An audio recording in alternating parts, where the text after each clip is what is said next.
What's going on, guys? It is Powerbang. Welcome to today's video. Apologies for the voice, a little bit under the weather still, but wanted to power through a video for you guys to share with you today one of the top strategies at Town Hall 9 that is not air-based. So we're going to take a look at that in just a minute. But you might notice some new digs behind me. We got a brand new chair sent to us by the kind folks at Esports Chairs. I got a link in the description to that, but I gotta say, never really had a gaming chair before. Didn't really know what it was all about, but they contacted me, wanted to send me one to try out. So here we are trying it out, and I'm pumped, man. It reclines. It's all kinds of adjustable, and I don't know if y'all noticed before, but I'm kind of a big dude, and it fits me comfortably, no problem. Wife actually built it by herself while I was sleeping today, so super pumped for the chair. Thank you guys for sending it. If any of you guys out there are looking for a chair for yourself, I do have a 10% off code in the description for you. It's code PB. Super creative, I know. So thank you to the guys at Esports Chairs. Let's get into the video. We've got a war against Team WBT, and we're gonna take a look at the first iteration of this attack strategy today. We've got Hog Riders, right? That's the main component. The Stoned HoBo is what we've got going on, though, guys. That's 3 golems as a part of the attack strategy. Typically, you're going to see a double jump spell used, but I wanted to show you a variant to this because I know a lot of people really dig the quad quake as well. So first off, notice the wide spread on the golems. He's got wizards kind of out to the side, keeping a nice funnel. And look at how wide he set the wizard. Notice these compartments in the core, though. You see how they're long and slender and lead all the way to the backside of the base. And then look at the defenses that are going to reach that particular compartment. And then notice what is just past them. You've got air defenses there that really aren't going to do a whole lot of damage.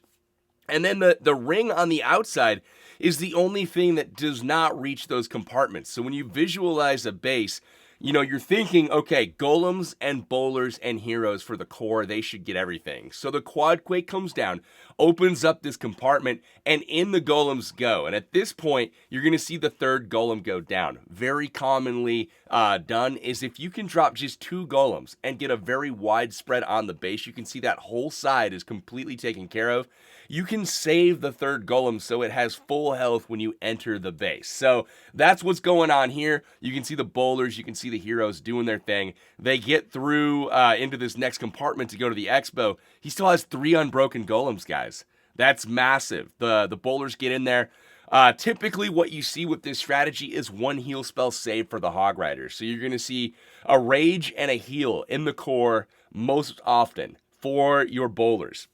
Now, when you have those bowlers in there with rage and heal, the rage just completely decimates everything else around it. Even the rocks on a skip do work. So as you can see, notice the golem is tanking all of those defenses. Look at that. So the hogs aren't even being shot at with the exception of a couple of defenses. So you want to overload the first few defenses in the ring so they're quickly taken out by the first group of hogs and then trickle in a few hogs at a time to the defenses around the ring as you deploy. And it's kind of a surgical style of deployment. We'll look at that in more detail in some of the upcoming raids. But overwhelm the first few defenses. Make sure you have minimal losses on your hogs because you're going to rely on a momentum type of strategy where it builds and builds and builds as time goes on. So let's go ahead and we're going to pull up another attack strategy here. Same exact thing. We're going to hop into the next group of clips. We've got Enigmatic here demonstrating on this one. Now, there's kind of a unique deployment method here. Notice how the base is very skinny at the narrowest point. If you look behind the clan castle, there's nothing back there as far as walls are concerned. It's open. So he's going to take advantage of that. But look at the front side. Do you see these defenses that the golem is tanking? He's got those exposed defenses. He locks onto them with the golems, and he's going to sweep from left to right. Once the defenses go down, you see how the golem moves inward. They have nowhere to go, so always pay attention to where the next defense is for the golems. And when he sweeps from left to right there, they keep walking, eventually reaching the jump spell position so they can enter the base. Now, once you've entered the base, you want to look to penetrate as deep as possible, and get those golems all the way to the backside. So you see the golems are in the base now. the king, the queen, they've all gone in as well. Funneling is key with this. You can't have your king be walking around, the queen doing her own thing. You got to get him into the base. There's the heal spell we were talking about. This one has 2 jumps and 2 heals. It was imperative for him just to keep the troops in the core alive long enough for them to do their thing. You can see the wizard towers there. All 4 of them are locked on to the golems. That is not going to hurt them at all, but that's your biggest threat when it comes to the Hog Riders. The queen working her way through, and the golems continuing to tank. That second jump spell gets his troops all the way through the base and leads them into the last compartment where the bowlers continue to throw rocks at buildings. They go down. The golems still tanking. And notice the bottom, you've got 1 Hog Rider finishing off an air defense. So super, super efficient. Now he sends in the Hog Riders to finish up. I think he meant to deploy 2 Hog Riders on that Tesla. You guys should know that you got to drop 2 hogs on a Tesla to take it out. Otherwise, it's a waste of a hog. So that went down there. That's the only criticism I have on this raid. But other than that, very, very patient. Uses the heal spell where it's most appropriate. You can be patient on the heals, guys, and wait for those hogs to group up, just like he did here. He gets the base taken care of pretty easily, and then it's now into cleanup mode. So always on your cleanup, guys, make sure you drop those wizards on the edge of the trash ring. You got to make sure that you're cleaning up in the right order. So the queen helps out, wizards and minions help out, and the Hog Riders kind of go from the middle outwards, and this base gets taken care of as well. Couple more examples for you guys. Sorry for my voice. It's giving out hardcore now. I hope I can make it through. So we've got number 30 here. This is tryhards. Now, this is an incredible example. This is an example of a double jump on a more traditional base, but you've got wall breakers to help get into the base. So check this out. He drops in golems. Notice how there's a mortar in the middle on the outside of the base. He walks the golem down the wall and spreads the other one fairly wide so that it doesn't lock onto the mortar and it locks to the archer tower on the outside of this base. Very clever, and it allows him to overwhelm the corner with wizards in order to make a very good, very proper funnel. So that's being done up the middle. He's got 1 golem that has gone down. He replaces it when it gets weak. And now we've got the queen that has worked from the outside to the inside. And check out the wall breakers. Wall breakers open up the wall, and that allows him to get the first jump spell down to get him all the way into that core where there's the clan castle. Not that there's a lot of value in there, but there is a lot of value if you're looking at your bowlers. Watch the bowlers as they get into the core of this base. Here comes the jump spell.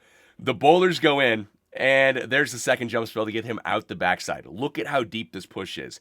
So the heal spell waits on the bowlers, and then he waits for the bowlers to get into the core, and here's the rage. Now watch the buildings around the core fall. First is the queen, then the wizard towers. Everything's dead now, guys. They hop into this last section. Look what has popped up. Quad Tesla farm. Look what is in range of the quad Tesla farm. The golems, the king.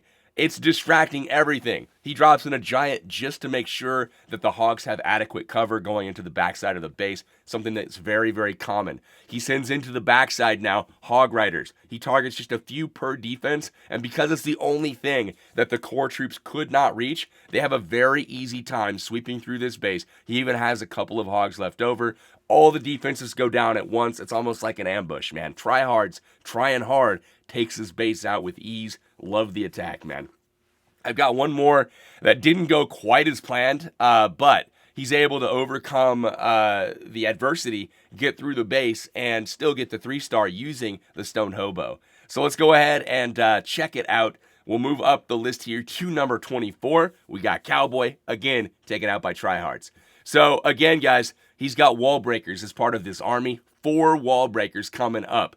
He's going to be dropping those at the entry point, and then again, he's going to try to run straight down the middle of the base, getting as deep as possible so that he can send in the Hog Riders from the flanks. A couple go in early to try to get a CC lure. He realizes that's a lot of archers. He's not going to get the full lure, so he decides to take care of it on the fly.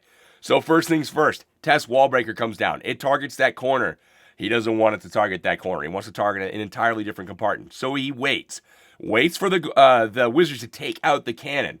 And as soon as the cannon goes down, the coast is now clear. The wall breakers target the nearest building enclosed in a wall. Right there, they target the storage, open up the wall, and all 3 golems go from the outside to the inside and to the jump spell, which ultimately is going to get to the core. here's the problem.